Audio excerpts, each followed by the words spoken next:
અરે એને નથી સારું લાગે એમ. તને નહીં ખબર હોય, મને પરાણે નોકરીએ રાખે છે. આ તમારા શેઠ છે ને અકલ મઠીના કેવા. હે શું કરવું બોલ તું. સહન કરીએ, બીજું તો શું કરીએ હવે? આપણી કિસ્મત, આપણો સમય એવો છે. હા, બીજો કોઈ રસ્તો જ નથી ને અત્યારે.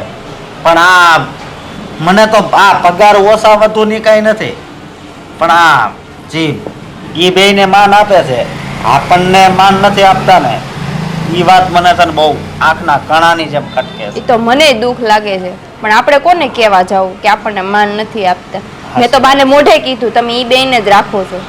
હું તને શું કહું, તારા પપ્પા કાંઈ પૈસા આપે એમ હોય તો નવો કાંઈક બિઝનેસ કરીએ. હા, તમે 2 વાર તો બિઝનેસ કર્યો, ત્યારે મારા પપ્પા પાસેથી પૈસા લીધા હતા, હવે કેમ માંગવા? મારે હજી એમાંથી ની અડધા હજી એને દેવાનું બાકી છે. બોલ તો હવે તો કેમ માંગવા કયો? સાચી વાત છે તારી. કઈ વાંધો નહીં, હાલ ને કંઈક તો રસ્તો મળશે જ ને. હા, જોઈએ હવે હા શું થાય.